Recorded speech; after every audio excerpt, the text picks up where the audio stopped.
one of the themes in the book, besides Abraham Lincoln, is genealogy. And genealogy, I think, is fascinating because it's also history. It's a particular flavor of history, but it's personal history. Unlike most history where we focus on nations and events and wars and inventions and diseases and cultural phenomena, for personal history, genealogy, we focus on individuals, which are often forgotten in the bigger fog of history.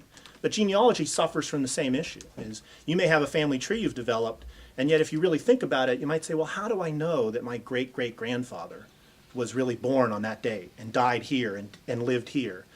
I may have just gotten it from somebody else who figured it out. But do I know who originally figured it out? Do I actually have a copy of his birth certificate if he had one? Do I have a copy of his death certificate? Do I even have a copy of a deed to the farm that he supposedly lived on? And so genealogists learn very quickly to do what I'm talking about, which is if they really want to get their family tree right and their personal history right, they search for those source documents. And wonderfully, the internet has allowed that to explode as something you can accomplish from your home, which is a wonderful thing. From the old days when you had to travel to courthouses and places all over the country, and of course you couldn't do that for your entire family tree.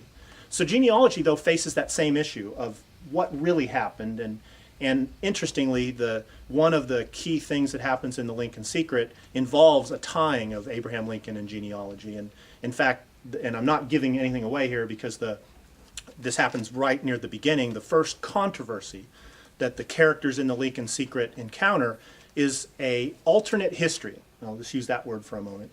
That Abraham Lincoln was not actually a Lincoln. That his real father was a man named Abraham Enlow. And I actually wrote The Lincoln Secret in part because I was first trying to find out the truth about that legend or that alternate history or that story. And I actually started that a long time ago, but again, it was the internet that made it a little easier for me to track that down. What I was able to find, I'd found references to several books that were published in the 1800s about this alternate history that were long out of print and very rare. And the characters in the book find one of those, in The Lincoln Secret, find one of those little books, the Little Red Book that they find. And it was actually, I was writing about this Little Red Book, which was a book published in 1899. It documents an oral history in North Carolina that Abraham Lincoln was fathered by Abraham Enlow, when Nancy Hanks, Abraham Lincoln's mother, was working in Abraham Enlow's farmhouse in North Carolina. And when she got pregnant, she was sent back in shame to Kentucky, where, and actually here even the legends say presumably, she married Thomas Lincoln, and Thomas Lincoln accepted the child as his own, and they never really told the truth that Abraham Enlow was the real father. Now, that sounds like kind of a far-fetched theory, and in fact, again, all this documents is an oral history.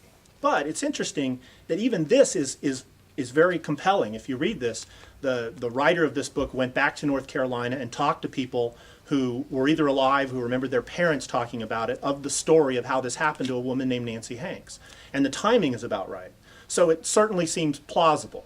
But in theory, would say, well, but we have all this evidence that tells us the truth about Abraham Lincoln, right?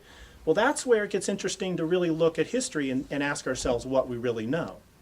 The truth is that most historians never mention this. This wonderful 800-page Barrett book on Abraham Lincoln doesn't even mention that this might have been the truth or that it's an alternate theory.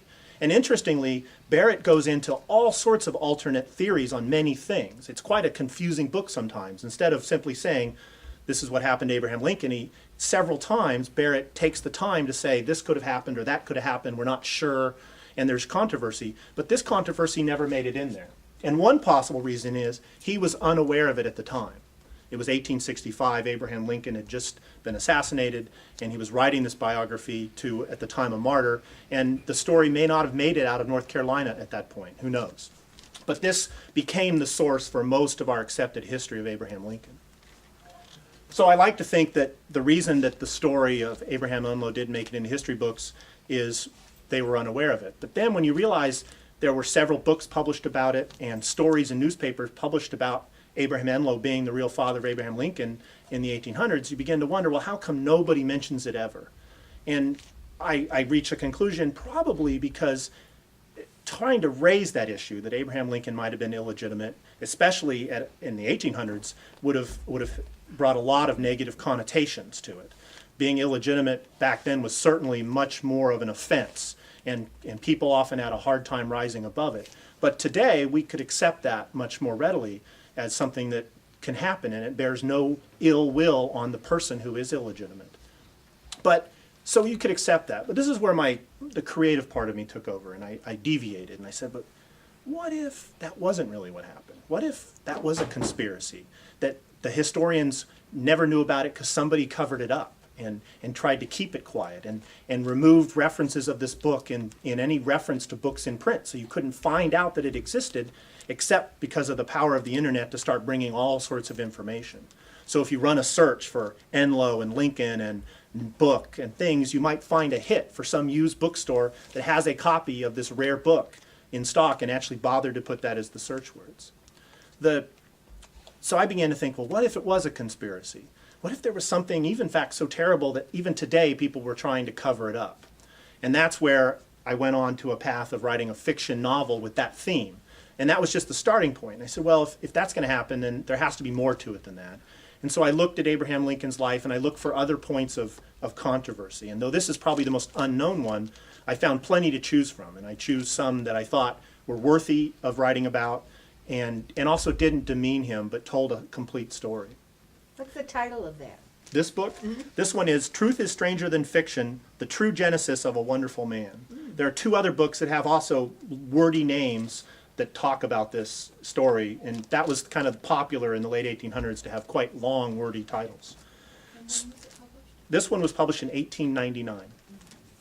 So the question I began to realize is, well, if I'm going to write a novel about Abraham Lincoln, and I'm going to dig into these historical facts, on this one in particular, I should stick to the facts. And remember, I said I would talk about what I think is a historical fact. I don't think it's a historical fact that Abraham Lincoln was or was not anybody's particular child. I do think it's a historical fact that this version exists, that some people told this story, and that other people told another story. And I think that every person should be free to evaluate those documents and draw their own conclusions.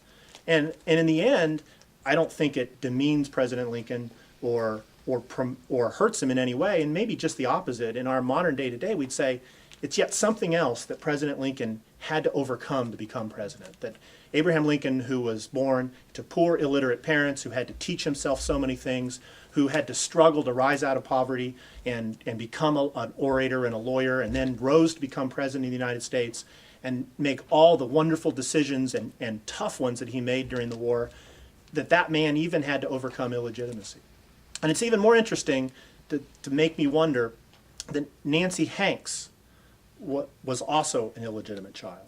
And that is documented. It's in Barrett's version of the book. And so his mother would have been aware of what it was like to try to come into the world as an illegitimate child, and may have really understood it. And so in the end, I think I crafted exactly what I set out to do, which was a novel that took the reader down a path of exploring Abraham Lincoln, but not a standard story, but something that would be illuminating and open their eyes to his birth, his assassination, and some events in the Civil War that I selectively chose as well, but not in an inaccurate way, but to stick to the really accurate truth. And I'm satisfied I did that. And then I think anybody who reads my book should walk away with two things. They should walk away thinking a little more about history, if they haven't already learned to do that, and I think that's a good thing. And they should have an even deeper level of admiration for Abraham Lincoln and his time. And to be able to do that in a novel for people, I think, is wonderful. So they don't have to read a history book, which is, I think, the genre that I did this in. This idea of a modern fiction about historical facts or controversy is a great way to tell those controversial facts and let readers start thinking for themselves. And so I'm satisfied that I accomplished that. So that's my piece for you on this book.